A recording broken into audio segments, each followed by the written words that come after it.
My fiancé is ghosting me on our wedding day. How can I calm my anxiety? TLDR at the bottom, 28F. I'm getting married today to my fiancé, 30 Meller. It's the legal document signing and our ceremony is on Saturday. I haven't slept in 24 hours. I just am feeling so much anxiety. For reference, we were living together for about 3 years before becoming long distance for 1.5 years. I'm back in the country for a week to visit him and family and to have our wedding.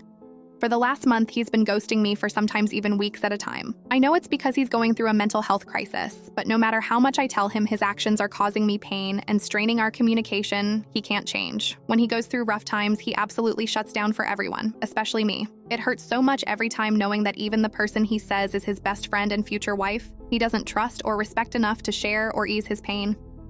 I thought coming back to the country and the marriage would wake him up from his ghosting tendencies this past month, but it's not. He had a very important meeting at work yesterday that either meant he'd get a raise or be unemployed, and now I don't hear anything from him at all. He's ignoring my calls, he's ignoring my texts, and there are red receipts, so I know it's intentionally ignored. It's the morning of, and we are literally set to sign our marriage paperwork in a few hours from now. But I was up all night because I can't shake the anxiety that this isn't what he wants, that he's just doing this to appease me despite this being a joint decision. I still can't even get a hold or reach him. I try so hard to communicate everything with him, but this hurts me deeply, down to my core. Part of me wants to drive over to his apartment and beat his door down and just demand answers as to how he could treat someone he claims he loves this way. But I know he'd just shut down further, say he's sorry, and then bury himself deeper into his guilt and depression. How can I be supportive through his mental health crisis while also keeping firm on the this is 500,000% some disrespectful and harmful behavior that is absolutely unacceptable in my opinion? When we were about to be long distance, he begged me to try it out because I knew his inability to properly communicate his feelings would be miserable over long distance. But he begged me and promised he would change. I would say he did improve, but if this last month has shown me anything, it's that I'm about to marry someone who has no qualms and sees no consequence in ghosting your spouse for weeks at a time. This whole thing gives me so much anxiety, I have no idea what to do. Any advice on how to calm my anxiety or maybe try to be more supportive to coax him out of the horrid way his depressive episode is manifesting would be greatly appreciated. Before I forget, yes, of course I've tried to get him to see a therapist or get on medication. For years, there is basically a 0% chance that if it's coming from me or anyone in my family, he would ever listen to that advice. It's incredibly frustrating and not an option that I can even bring up with him anymore, without the conversation devolving and him shutting me out even further. I will not be tolerating or responding to any accusations of him cheating or people just saying don't marry him. He is loyal, but has a multitude of mental health issues, and I will marry him regardless of what anyone says on the internet. I just want some advice is all. TLDR. My fiancé keeps ghosting me for weeks at a time and he's doing it again even on the day we are getting married, which is causing me insane anxiety. Edit. I won't be reading anything anymore and please stop messaging me. If you see a woman who is genuinely struggling with something and clearly has no one else to turn to for advice other than random people on the internet, and your response is to ridicule her and call her an idiot, then congratulations. My last idea of seeking help has failed. Clearly I had no one else to go to. It's my wedding day, and I'm on Reddit. I don't know why I expected anything less than hate messages and ridicule. Maybe there isn't some magic way to help him through this period of grief, but I didn't think I deserved to be sent all these cruel messages so instantly. To the people messaging me and calling stupid, idiotic doormat, and that I deserve whatever unhappy life awaits me, you've won. I was left at the altar yesterday. My life was great, my relationship was great, until yesterday, it suddenly wasn't. The last month felt a bit off, but I didn't think it would lead to this. I still love him intensely, he still loves me intensely. He wants to stay with me, it's just that he says he can't do marriage because he can't untie the trauma he has from the idea of it from his childhood. Cult stuff. My mom says I'll be a pathetic fucking loser if I still stay with him regardless and that he'll never be a part of the family, but I want to stay with him regardless. But I don't know if I can live with the constant fear, anxiety, and insecurities that will come from being with someone who can just leave whenever he feels like it. My wedding is on Saturday, and my family still wants to have it since it's more of a small family gathering already anyways, since his family wasn't invited due to cult stuff. My life as I know it feels completely over. I don't know what to do. The person I turn to for empathy and compassion turned to me screaming that I'm a fucking idiot. I'm only in the country for my wedding. I live abroad. My new job and my fiancé pressured me and reassured me I should already use my new married name professionally. I'm a teacher and all my kids already know me as his name. Everything sucks and I can't stop sobbing. Edit. To clarify. He left me while we were about to sign the marriage certificate. It's a symbolic left at the altar since there was never going to be an actual altar anyway. Update. I told my mom that the way she phrased her advice/opinion was cruel. She told me she's tired of my drama and doesn't need it in her old age. I already had told her she was right and I knew what she said was right, but just that the way she said it was cruel. She said she no longer cares about maintaining a relationship with me and that it isn't worth the drama at her age. I apologize because she's right. I'm a piece of shit who never saw that this situation hurt and humiliated her too. I wanted to just have this be a nice party with friends and just spend time together. I'm going to try my best to keep my negativity inside so it doesn't spoil the mood, and maybe there's a hope to salvage it as a good party.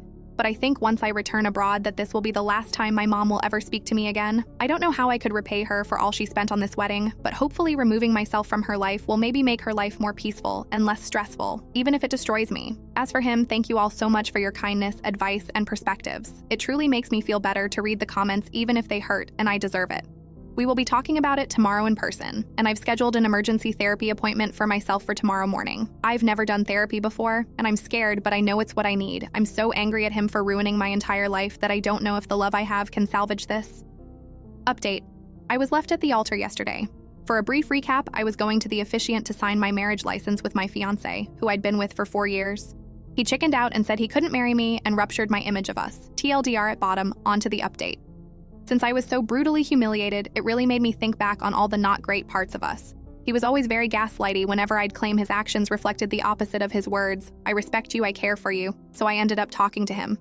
I asked him to define what his definition of loving someone, respecting someone, caring for someone, and trusting someone means. Needless to say, they were twisted and not healthy at all. I tried to make him see that, and he had a few moments of holy shit, I think you're right, I don't actually trust or respect you. Now, just because he admitted it didn't mean the crazy selfish actions didn't continue throughout the entirety of the conversation. It was so crazy how I'd never been able to articulate it in a way to where he actually understood before. He actually had the gall to say, wow, we should have had this conversation a long time ago, because of how much he was realizing he was treating me like trash, then gaslighting me about it. I was like, bitch, I've been trying to tell you this for years, but you never respected me enough to listen, and I was always too emotional to articulate it properly. Anyways, he wanted to do marriage counseling with the intent to marry at the end. I told him I'd rather break up because the power dynamic is too shifted, and I don't feel like it's salvageable. With how he was listening to me, and finally acknowledging and understanding me and his own actions, I was hopeful for maybe a friendship one day in the distant future. But after a teary, bittersweet goodbye, he absolutely ruined it with yet another selfish action right at the last moment. I didn't want to be touched or do physical affection for multiple reasons, one of the main reasons being he uses it for comfort when he's feeling sorry for himself. I had just spent 3 hours explaining how he never thinks of me in any of his actions. And maybe it's cruel of me to keep that last kiss or whatever, but it felt selfish and manipulative to me. So after an actually heartfelt goodbye and promise to be better people in the future, we part ways. Only for him to run back to me to try and do some romantic swoop in and kiss me. I recoiled really fast and honestly just stared at him incredulously. Like he had just ignored everything I had just said. That was the moment I went from sadness and grief, from losing something so important to me, to just numb and angry about it. I haven't cried since. I don't even feel sad when I think about him because all I can think about is how angry the whole thing makes me feel. I'm 28 and feel like I wasted my good years on someone who had zero regard for me in any capacity. I developed so many new insecurities, confidence issues, and trauma from 4 years with him, and now I have to navigate the dating pool again with all of that, in a foreign country no less. TLDR, I broke up with him and I'm just angry now. His mistress made him a better husband. I feel nauseous. This is a throwaway. I'm just nauseous and want to vent. Please let me do it here. Everything changed about 3 years ago and my husband became my dream man. Before that, we suffered a lot in our marriage. After 2 hard pregnancies and PPD, my libido was diminished and we fought all the time. After 4 years of dead bedroom, we started therapy. I thought that was where the improvement came from. My husband started paying attention to me. In the beginning, I was panicking because whenever he paid me attention before he expected sex, but now it felt like he was seeing me as a human being for the first time. He was attentive and caring, emphatic. He touched and cuddled and kissed me out of the blue without wanting sex in return.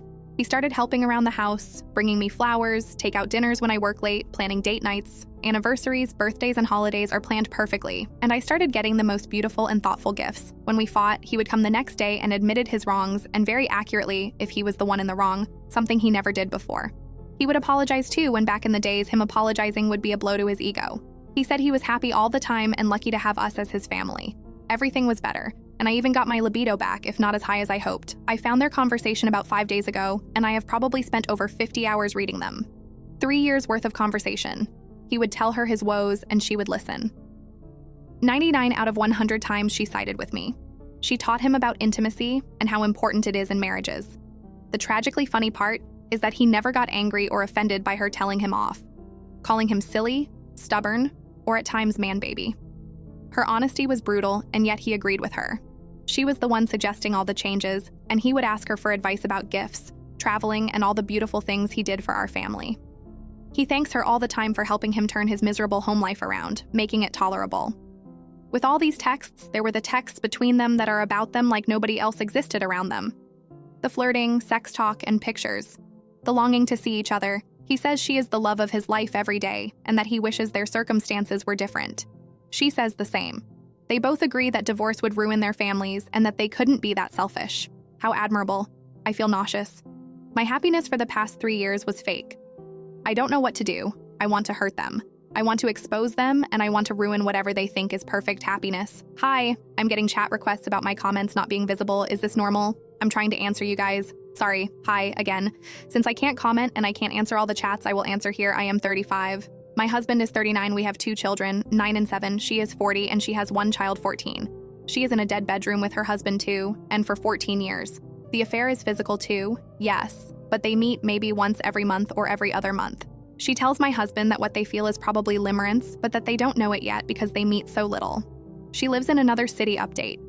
My husband left me after I told his mistress's husband about their affair. I was here some weeks ago with my original post. I finally decided that I really should reach out to the husband of my husband's mistress. I found him easily and I contacted him.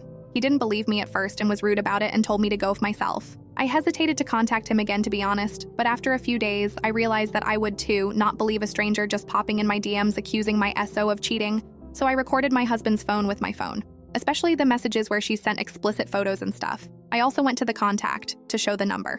He didn't answer me the first day, then he called me the C word and blocked me.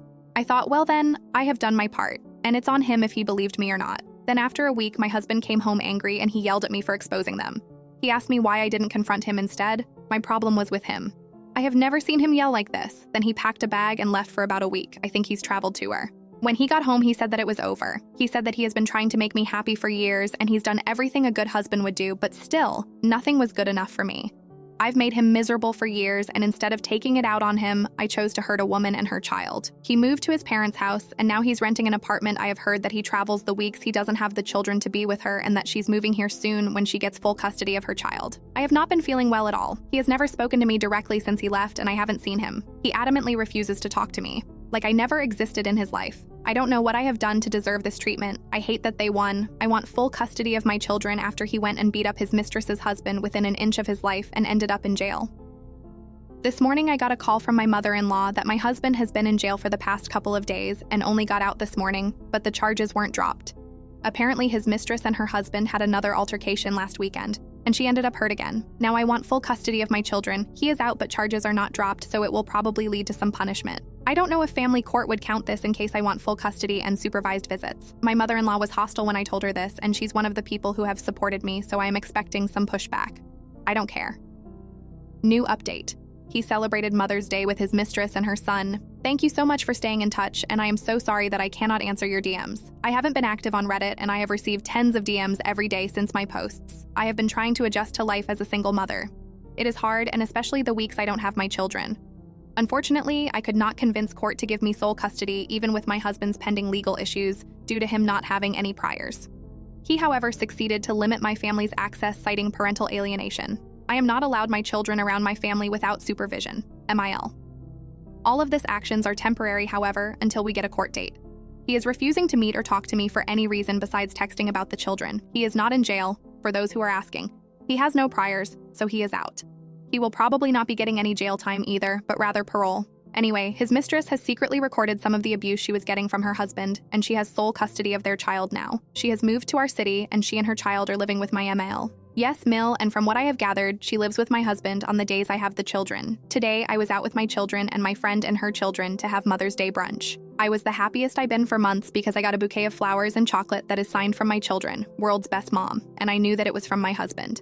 Anyway, when we arrived to the restaurant, there he was with his mistress and her child. They were celebrating Mother's Day too. Her son was sitting between them, and she had gift papers and flowers all around her on the table. I froze and wanted to leave, but he came and apologized and said that he didn't mean for this. She was crying and hugging her son. I wanted to faint because my children were so excited to see him and wanted to go inside and eat brunch with their dad. He told our children that it was Mommy's Day. Then he asked me if I wanted her to leave so the children can have lunch with both of us. I just left with the children and took them to McDonald's instead.